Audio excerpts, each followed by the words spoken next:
भगवत प्राप्ति, राधा रानी के चरणों की प्राप्ति, गौर चरणों की प्राप्ति,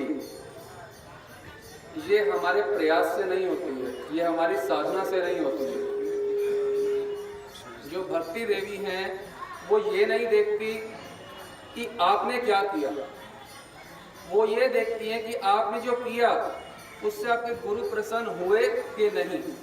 तो आपकी ओर कभी नहीं देखती, वो आपके गुरु के मुख की ओर देखती हैं, क्या गुरुदेव उस शिष्य के क्रियाकलाप से प्रसन्न हैं या नहीं। अगर गुरुदेव प्रसन्न नहीं हैं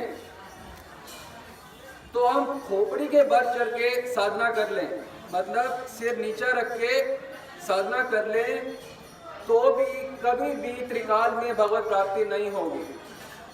भगवत प्राप्ति का एक ही कारण है कि प्रसन्नता। यस्य प्रसादात् भगवत प्रसादो यस्य अप्रसादात् न गति कुतो अपि। यदि गुरु प्रसन्न नहीं है तो भक्ति देवी का कटाक्ष कभी प्राप्त हो ही नहीं सकता, संभव ही नहीं है। भक्ति देवी कभी एक बद्ध जीव की ओर नहीं देखी तुमने क्या किया, वो ये देख रही है कि गुरु प्रसन्न हुए या नहीं हुए।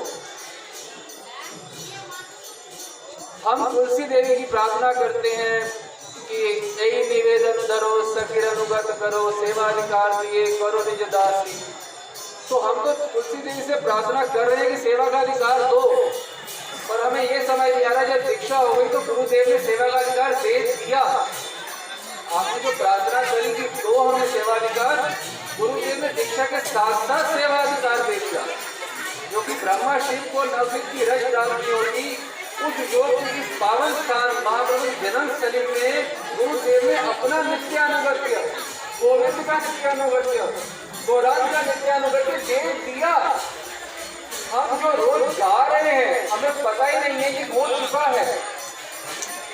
तुलसी देवी को हम प्रार्थना करते हैं और गुरु को प्रार्थना पूर्ति कर रहे हैं।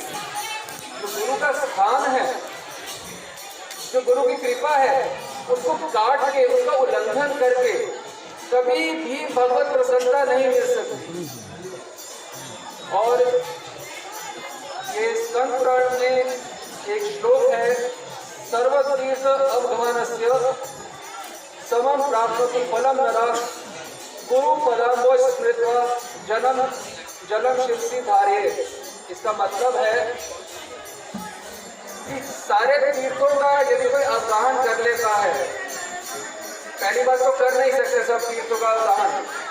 रोटी खाना इतना मुश्किल है योग के अंदर, पैसे कहाँ से आएंगे तीर्थ में जाने के लिए।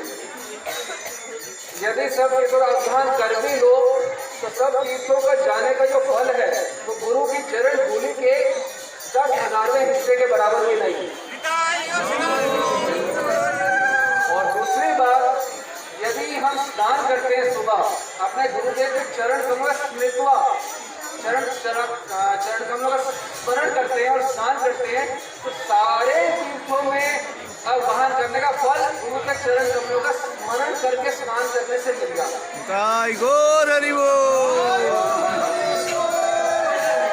स्नान करते हैं रोज, तो ये ध्यान रखें कि स्नान करता अपने गुरुदेव के चरण कमलों का स्मरण करे ही करे।